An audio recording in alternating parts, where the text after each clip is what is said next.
This is Game Night with Josh Hennig on 97.3 ESPN and the free mobile app. Now, live from the Matt Black Kia Studios. Oh, what a move! Here's Josh Hennig. Game Night here on 97.3 ESPN. We got a lot to get to, just an hour to get to it all, of course.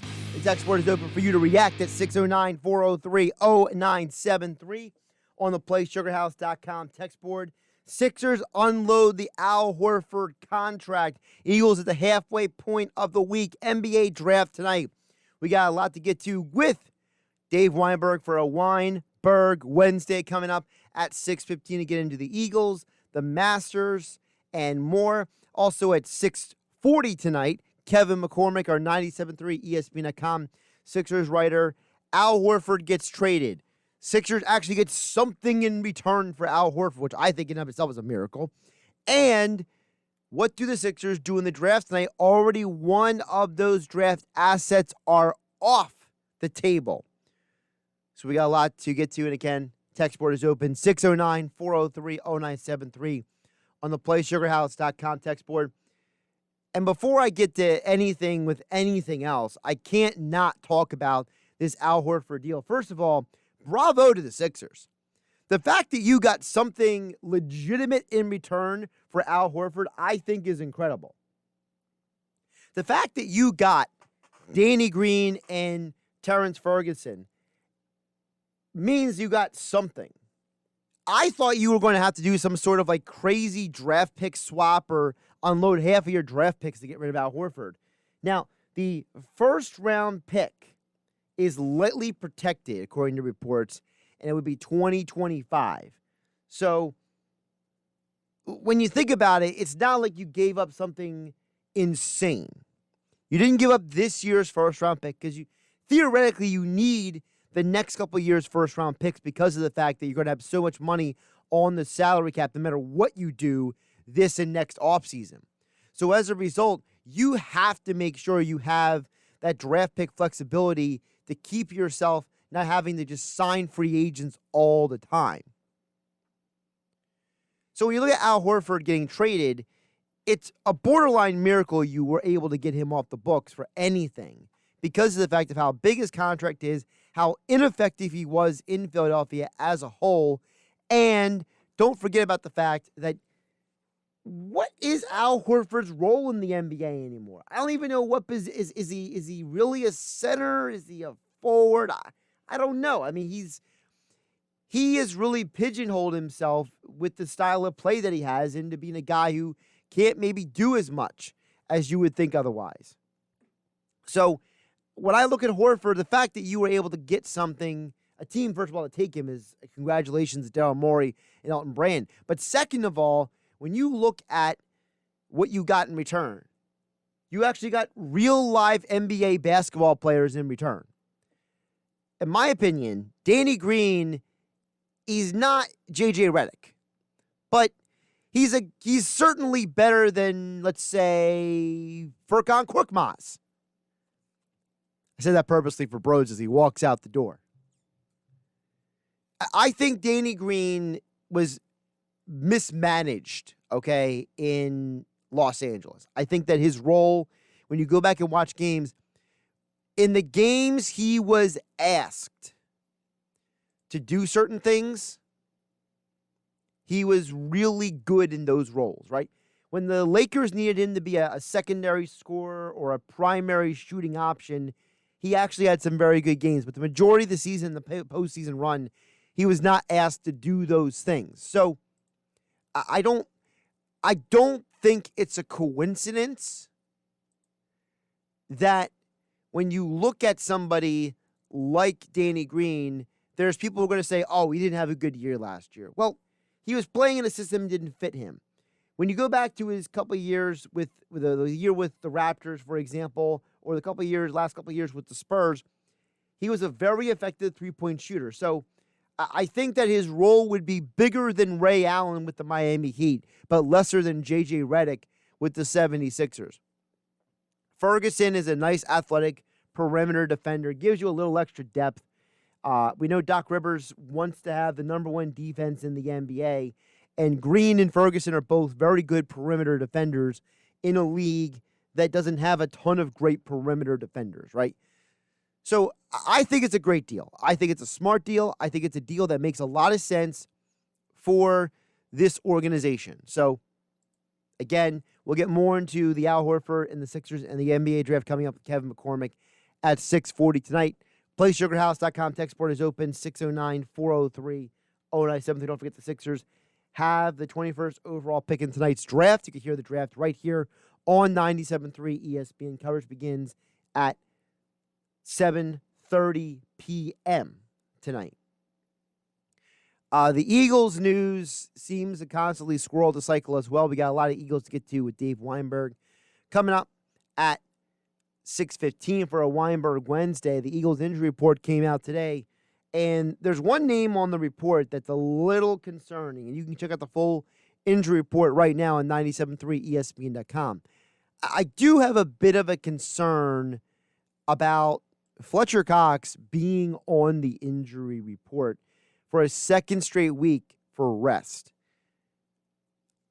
I'm starting to wonder what's going on with Fletcher Cox. I'm not trying to read too much into it. I'm not trying to, overthink the situation. But for a 29-year-old player who's supposed to be in the prime of his career, who's just 2 years removed from an elite all-pro season, this is the second straight week that Fletcher Cox has been limited or did not practice due to rest. And that's a huge head-scratcher for me because you're coming off a bye last week. You already got rest last week as well. You need rest again this week. It just feels a little odd. It's almost like, are the Eagles covering up or something? Is there something going on with Fletcher that is medically related that they don't want to disclose to the media because of whatever it may be? I don't know. I'm not saying there's anything there, but I'm just suspicious, okay?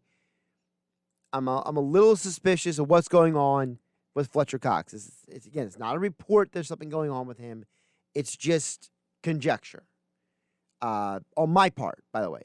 I have no inside sources with the Eagles telling me that this is a problem. But I do have concerns about Fletcher Cox's long-term durability and sustainability if he is someone who keeps needing rest at 29 years old, back-to-back weeks.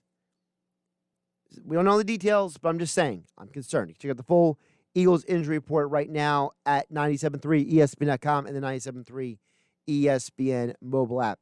PlaySugarHouse.com. Text board is open, 609-403-0973. The Get on the Conversation Game Night being brought to you by Matt Black Kia. Matt Black Kia wants to get you approved today. Matt Black Kia on the Black Horse Pike in Egg Harbor Township. We still got Eagles talk with Dave Weinberg coming up next at 6:40. We'll get back to the Sixers and the NBA with Kevin McCormick here on Game Night on 97.3 ESPN FM and the 97.3 ESPN mobile app, powered by First Bank of Sea City. You're listening to Game Night with Josh Hennig on 97.3 ESPN and the free mobile app. Josh Hennig here on Game Night on 97.3 ESPN. We get to your text a little bit later in the hour, 609-403-0973. But joining me right now on the Boardwalk Honda Hotline, as he does each and every Wednesday for a Weinberg Wednesday. Touch on the Eagles, touch on the Masters, a little boxing as well with the one and only Dave Weinberg here on Game Night on 97.3 ESPN. As all guests, he appears on the Boardwalk Honda Hotline. Dave, how you doing today? So well, Josh. How are you? A little too cold for my taste, but that's okay. I was going to say, I feel like this might not be your kind of weather. You would be correct. Well, I think that at least you're having a better week than the Eagles and Doug Peterson after that embarrassing loss and then the rolling aftermath from it. I got to ask you, because I know you wrote about it at 97.3 ESPN.com and your takeaways from the game, but now a couple days removed from the actual game, does the loss feel any worse or any better, or does it still have the same ugly stench to it? Yeah, it was a bad loss, and that's not going to go away. I mean, the Giants are a decent team, but the Eagles coming out of a bye with an extra week to prepare, to put up that kind of effort is just that's an awful way to start the second half of the season. And no matter how much time passes, it's not going to get any better. It was bad. When you think about that game as well, and at least for my two eyes, I'm watching the game, I'm thinking, how on earth does this team come out of a bye week with a guy like Doug Peterson as their head coach, another experienced coach like Jim Schwartz, and both sides of the ball came out completely. It was like they forgot how to play football for a little bit there. And then the excuses this week, I mean, Jim Schwartz is a little bit more candid than Doug Peterson, but it's almost like they don't want to admit how bad it was. Yeah, I don't know if they're trying to just maybe move on from it, but yeah, they're both of them have not done a very good job of owning up to their mistakes. And Doug typically will take the blame for everything. That's what a head coach usually does. But even he's been a little evasive about stuff, and I'm not quite understanding it because the game plan on both sides of the ball was terrible. I mean, how you let Daniel Jones run 34 yards for a touchdown on the same exact play he ran for 80, 3 weeks ago or whatever it was. It just that makes no sense to me at all. When you also look at Doug, you mentioned Doug, and we talk about that a lot, but I almost have to wonder, is Doug almost having to go out of his way to try to, for lack of a better term, protect players from certain things because he knows that if he had to explain certain things to the media, that it would get taken out of context and that maybe get blown out of proportion? Yeah, he never does blame anybody, and he'll never put the blame on a player. Although I think like Carson certainly deserves the brunt of what went wrong the other night. I mean, it was just or the other day. He just I don't know what it is. He's clearly regressing. He's nowhere near the quarterback he was, even like 2 years ago or last year, for that matter. Granted, he didn't have any turnovers this time, but throws over people's heads at their feet. It's just no rhythm at all. It's just I just don't know what's going on with him. The more I watch Wentz, Dave, the more I keep thinking, because to me it's more than just the bad throws. It's the bad everything. It's the refusal to turn his head at times and look around on the field. I mean, even Daniel Jones is going option 1, option 2, option 3.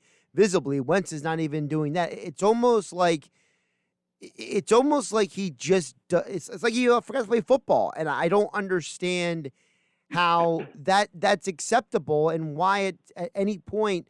At some point, someone's got to get in his face, right? At some point, somebody's got to look at him. I mean, I see him on the sidelines. He's got the little, Microsoft touch in front of him with Nate Sudfeld. Where's the quarterback coach? Where's Doug Peterson? Why isn't there the coaching staff sitting down with him after these drives to say this is what went right, what went wrong?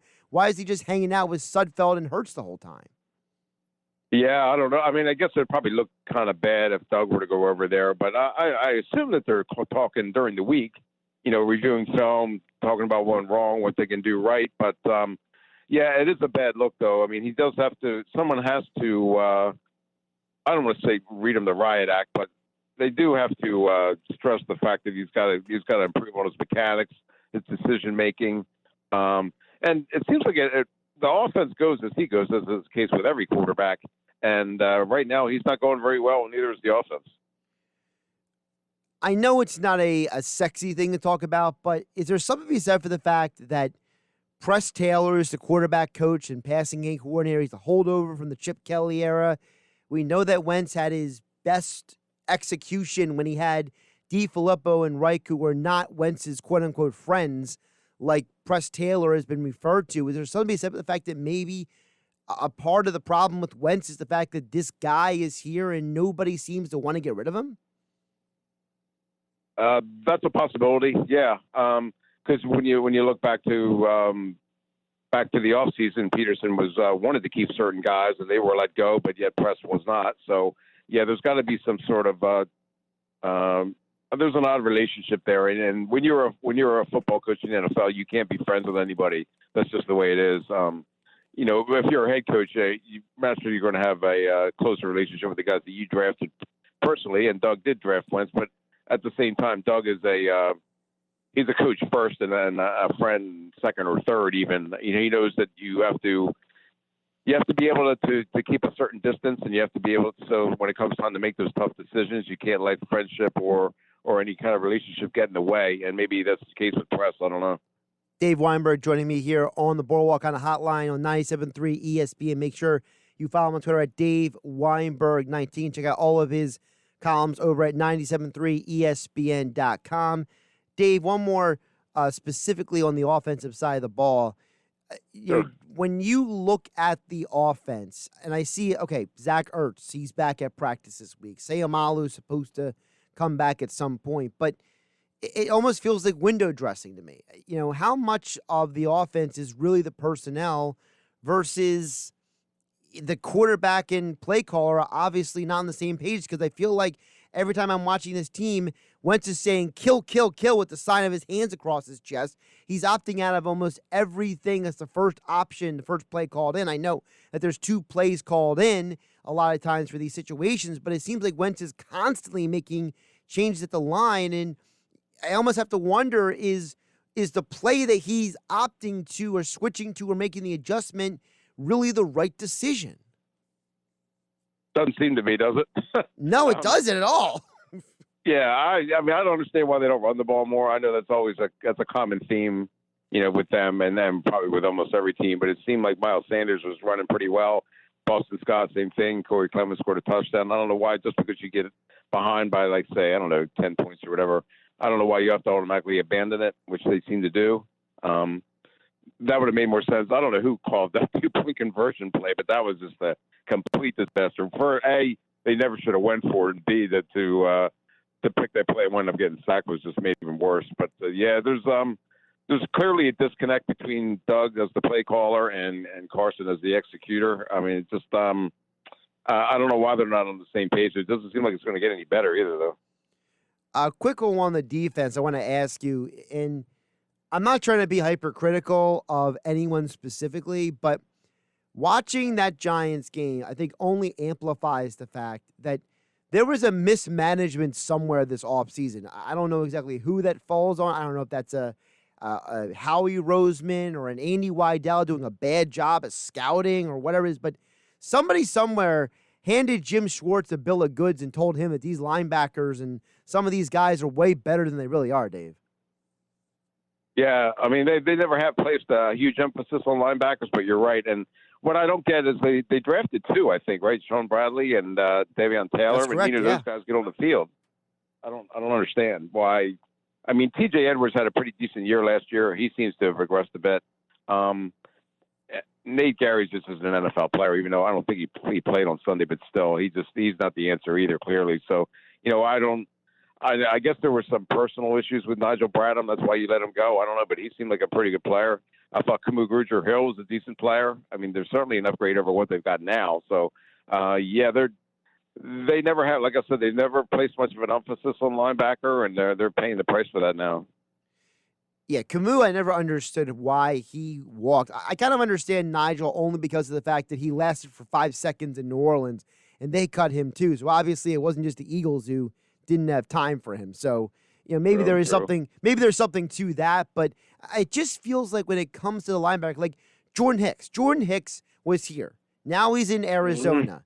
Mm-hmm. There's other linebackers who have been here. Michael Kendricks keeps awning and offing again with the Seattle Seahawks, for goodness sake. It seems like there was this – I just feel like a bill of goods was sold to the entire fan base and the Jim Schwartz that Nate Gary and Alex Singleton and T.J. Edwards and Duke Riley and all these guys are supposedly these underrated linebackers, and wait until you see them play. Well, Dave, I've waited to see him play, and somebody's got to pay the toll for that, and I can't blame – I can't blame Schwartz 100% because he can only play who he's given.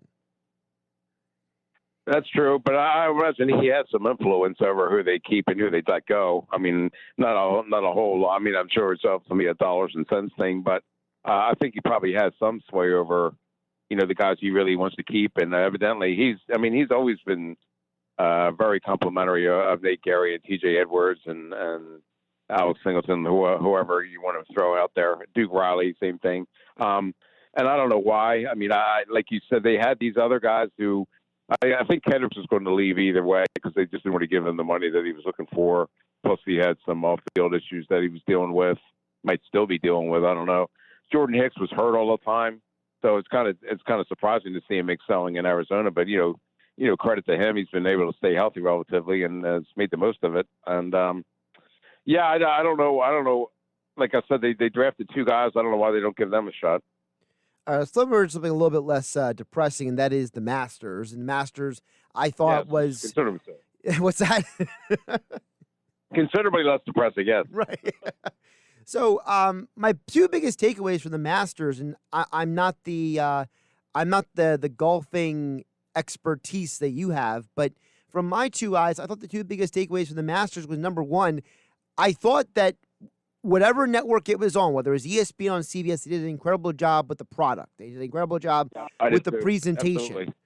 And I think that's a huge deal in today's world because, with everything that's going on in 2020 with COVID and everything else, there's something said for the fact that, presentation is all you have sometimes anymore. And second thing I took away was I think it was a little bit of a letdown that it felt like from Friday night on, this was Dustin Johnson's tournament to win. And it felt like there was a little bit more competition. It would have had a little bit more juice Saturday and Sunday. Possibly. I mean, that wasn't the case with me, only because I just wanted to see how much if he was going to be able to hang on. I mean, there's been people in the past who have had big leads after, 18, 36 holes, what have you, even Dustin himself. And I haven't been able to hold on. So I was looking to see if someone else was going to be able to make a charge. And I think it got to within two shots on Sunday, but it really wasn't a competition, if you will. I mean, Dustin he completely dominated. And I was impressed to see that. I mean, I haven't seen anybody take apart Augusta National like he did. And I granted part of it was probably due to his being played in November as opposed to April and all that stuff. But I mean, to go 20 under par is just unheard of there. And all credit to him. I was really impressed watching it. Dustin Johnson is now 36 years old. This is his second major. I know before he won the first major that there were a lot of attitude of is he the next Ernie Els? Is he going to be that guy who does everything except for win a major? Well, now he's got two majors under his belt. So, where do we put Dustin Johnson in the ranking of the golfers of the last 20 years? Oh boy. Well, he's got to be in the top 10, certainly, probably top 5. I mean, like you said, this is the second major, and I don't know too many others that are playing now that have that. I mean, he's got to be ahead of Tiger, I would guess. I mean, Tiger won the Masters last year, but he seems to be clearly on the downside. That's a tough one. I mean, there are several guys who I don't know. Everybody's talking about Bryson as you know, certainly. But he hasn't won anything. As I'm tired of hearing about DeChambeau. Dave, I'm so glad that he fell on his face. The guy just needs just to shut up and play golf sometimes. Man, it's cold. Okay. I don't know that it was all his fault, but yeah. I mean, I know you were going into the Masters. You were really hoping that somebody else was going to take control. So you got your wish. I did. I was on the anyone but DeChambeau train, but seriously, with Dustin, I liked seeing him win personally, also because of the fact that he had COVID this year. I feel like that he is one of those guys. There's this attitude sometimes, Dave, that if you don't win these number of majors, or if you don't win this or that major, that people act like you're less of a golfer, and I just don't like that attitude. I feel like it's so hard to do what these guys do. I certainly could never do what these guys are doing. So to me, if any of these guys win these things, I say more power to them. I appreciate them.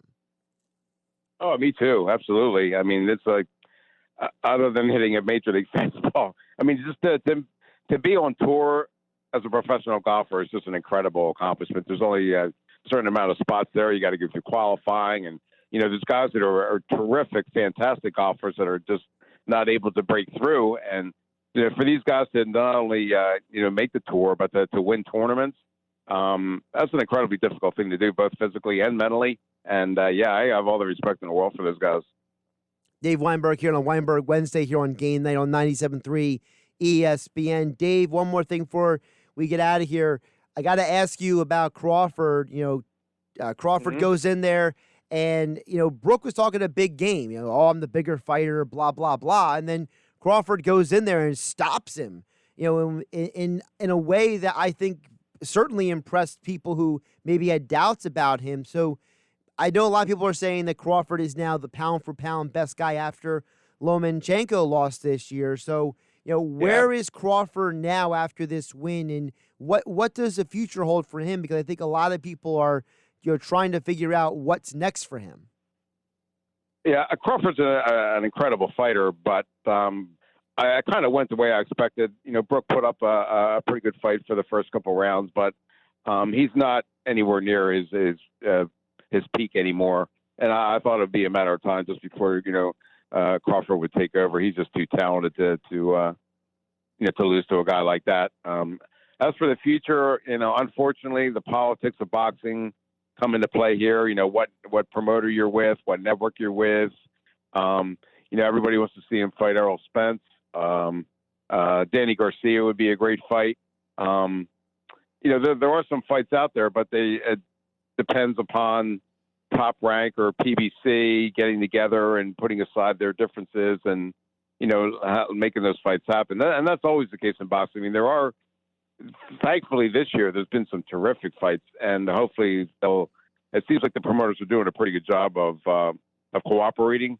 So, hopefully they'll do that, because Crawford does need to have a bigger, like a so-called bigger fight, I guess, than that to really establish his legacy. And the fights are out there. It's just a matter of making them.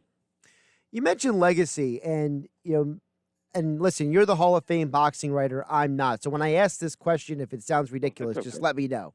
Okay. When I look at the legendary names, right? They all have like something on their resume, like a rivalry or a specific run of fights or something. To me right now, the big thing with Crawford is he's got those 28 knockouts of the 37 wins. So that's a little notch on his resume in my eyes. But yes. I'm still waiting for that rival. I'm still waiting for that other guy for him. Could be historically what might be missing from his career? Oh yeah, absolutely. Yeah. He does lack that so-called mega fight that everybody pushed to, like you said. All those other guys had, like Leonard and Hagler and Hearns, they all, fought one another. And even Tyson he didn't really have much competition until he was later on in his career. But it's just all the great fighters to really cement yourself as one of the best pound for pound or one of the best in the sport. You need that so-called marquee fighter who's going to bring out the best in you, that maybe you have to dig a little deeper than you might normally to pull out a win. And, if you can fight Spence or Garcia or Sean Porter or somebody like that ilk, maybe that'll be the one that pushes them into that upper echelon. Removing politics aside, if Dave Weinberg was in charge of the boxing world, who do you think is the better next guy for Crawford to kind of have that rivalry with? Boy, that's a tough one. Well, I think Spence and Garcia are supposed to fight each other. Yeah, December 5th. I think. Mm-hmm. So maybe the winner of that, I think, would be the best one. Just selfishly, Garcia being, I think he's a Philly guy, right? If I'm not mistaken. I know he's born in Philadelphia. I'm not 100% sure if he's fully training in Philadelphia still, but I know he's born there. I believe he is. Just from a selfish standpoint. Maybe Atlantic City could finally get their heads out of there, and maybe make a push for a big fight again. And that would be a great one to have. So I'm gonna hope against hope that Garcia beats Spence, and then Crawford and Garcia fight at Boardwalk Hall. Yeah, it's got Garcia and Spence for the WBC and IBF welterweight titles on December 5th. So at least whoever wins that fight, if they do fight Crawford, we got some extra belts on the line, because you never have enough belts in boxing, right, Dave? Oh, no, right, that's true. He's Dave Weinberg. Make sure you follow him on Twitter at DaveWeinberg19. Also, check out his columns at 973ESPN.com. And don't forget Dave's podcast. Of course, it's Tequila and Touchdowns with Dave Weinberg. That is the podcast. All guests. He appears each week here for a Weinberg Wednesday on the Boardwalk Honda Hotline. Dave, always appreciate the time and the conversation. Me too. Thanks for having me. I appreciate it. Josh Hennig here on Game Night on 97.3 ESPN. Don't forget, 609-403-0973 is the PlaySugarHouse.com text board. Coming up next, we'll get back to the 76ers. Al Horford is traded. Daryl Morey staying busy. The NBA draft is tonight on 97.3 ESPN. We'll hit on all of that and more coming up next with Kevin McCormick from 97.3 ESPN.com. I'm Josh Hennig. This is Game Night on 97.3 ESPN and the 97.3 ESPN mobile app powered by First Bank of Sea Isle City. Now, more Game Night with Josh Hennig on 97.3 ESPN and the free mobile app. So the Sixers find a way to unload Al Horford's gargantuan contract. The NBA draft is tonight. We're going to hear it coming up at 7:30. Coverage begins here on 97.3 ESPN. Kevin McCormick, 97.3 ESPN.com. Sixers beat writer. Of course, he's got tons of coverage about the draft, about the Sixers, and more.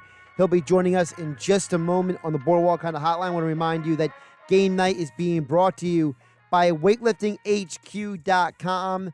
Of course, weightliftinghq.com is located right here in South Jersey. They operate fully online, and they cater to all kinds of health and fitness enthusiasts in any walk of life. Listen, whether you're trying to work out 100% from home, supplement your gym routine, or you're looking to get something for that special someone to help them with their 2021 goals, whatever it may be, weightliftinghq.com delivers right to your home, and they set up everything for you, whether it's benches, squat racks, kettlebells, dumbbells, cardio and fitness machines, or great accessories like heart rate sensors, fitness watches, resistance bands, and more. You can't beat the local customer service and incredibly competitive prices. So check them out online at weightliftinghq.com and use the code RADIO10 at checkout for 10% off your entire order. That's weightliftinghq.com, RADIO10 for 10% off your entire order. That's RADIO10 at weightliftinghq.com. As promised, Kevin McCormick joins us now on the Boardwalk kind of hotline as we are counting down to this official start of the NBA draft tonight. And the Sixers got started early. Kevin, how you doing today?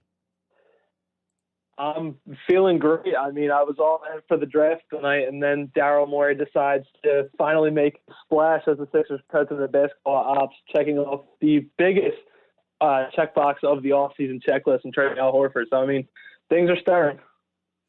You know, when I look at the Al Horford deal, to me, I think the Sixers should be giving credit for the fact they got anything in return. I thought this was going to be one of those we'll give you draft swap rights for the next 20 years kind of deal, but instead you gave up 2 picks that are down the road, and you got 2 actual bench players in return for basically a dumpster fire contract.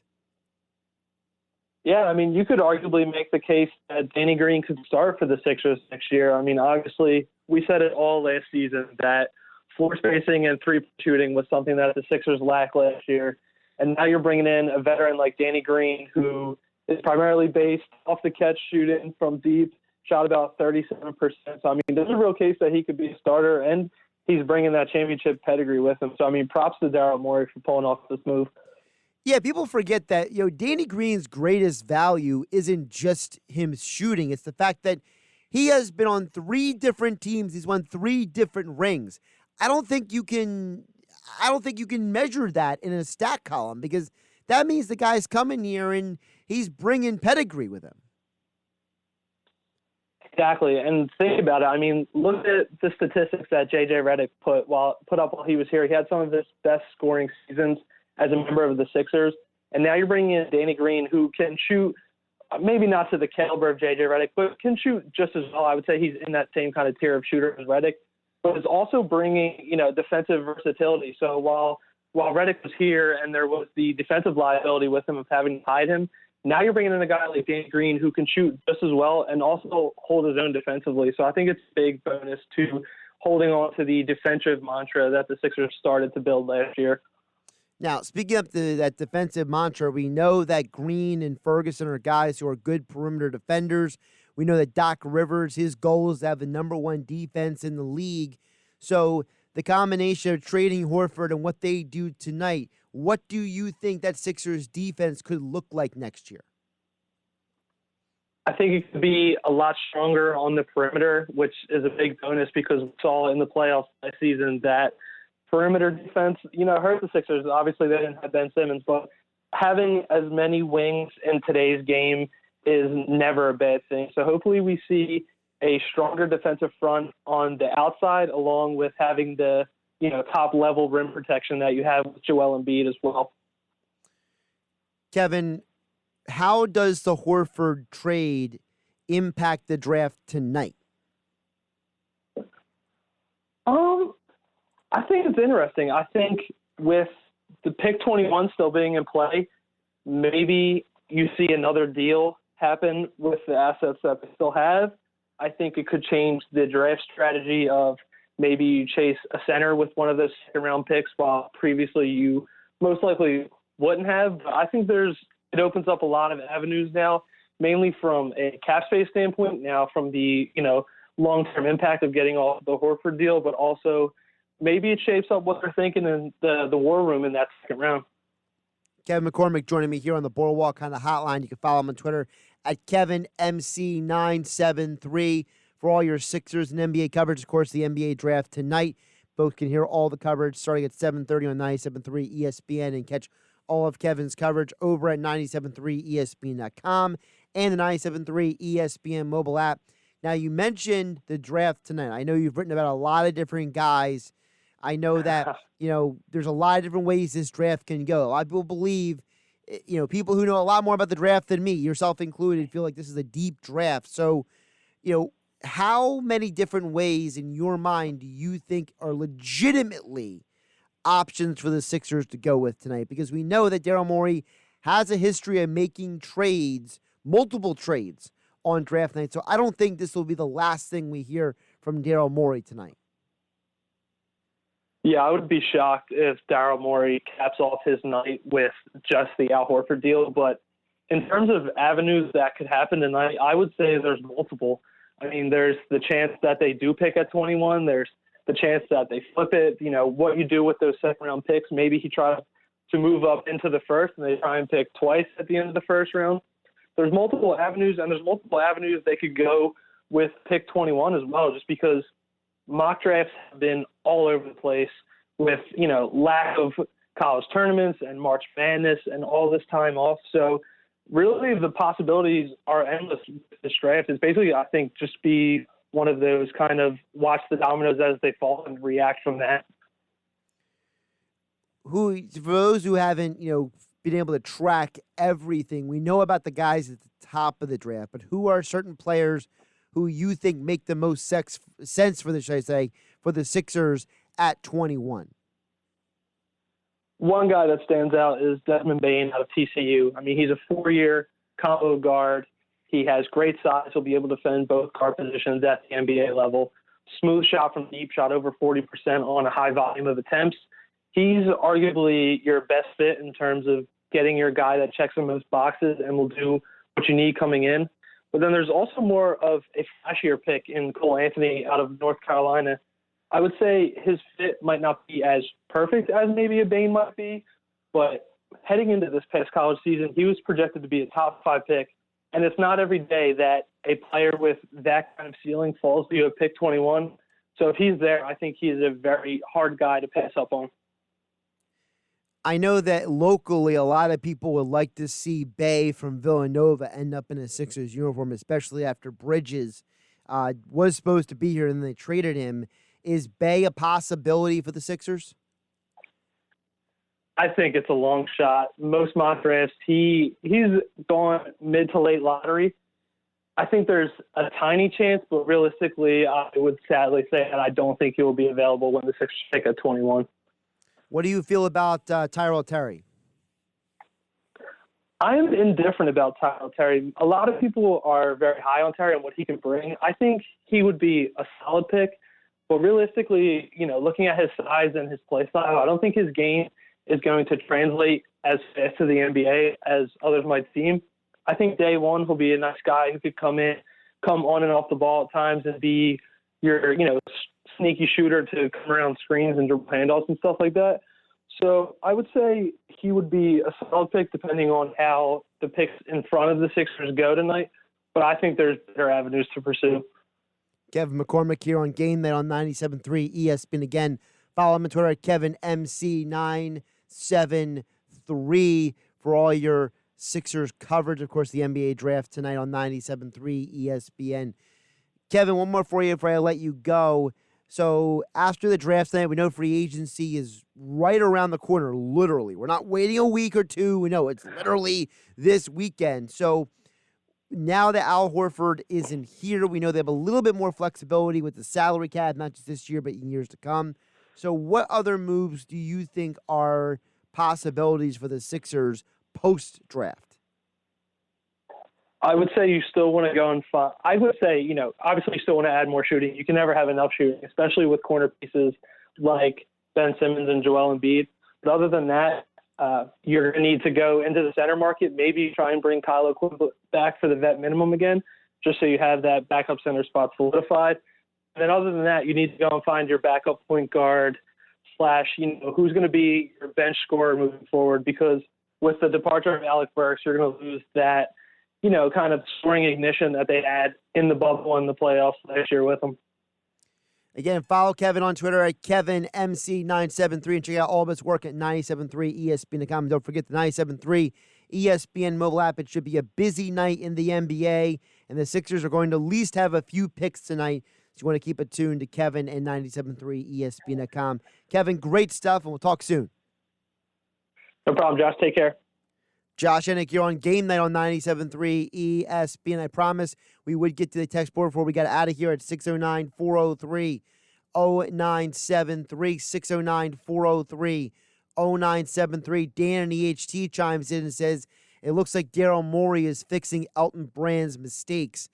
I think that the perception is not 100% reality in the situation, because here's the thing, Dan in EHT. One of the problems with Elton Brand was that there was ambiguity about who was actually making every decision. There was questions about, was every decision being made really Elton Brand's idea? Was it Alex Rucker? What was Mark Everly? How much did Josh Harris, reach down from on high and say, I don't like this or I like this player?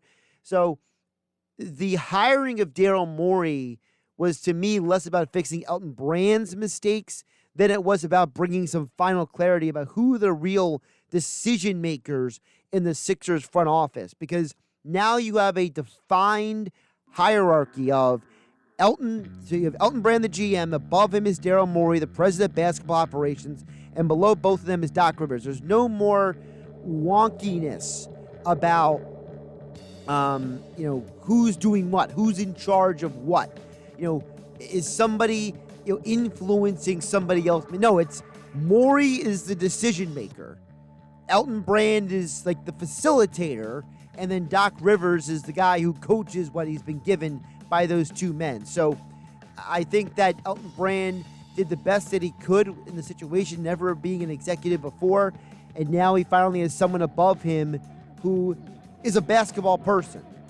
No offense to the ownership of the Sixers, but they are businessmen. They're not basketball men. And having Daryl Morey and Elton Brand paired together is about fixing all of the Sixers' problems, not just any specific move. I'm Josh Hennig. This is Game Night. I'll catch you tomorrow.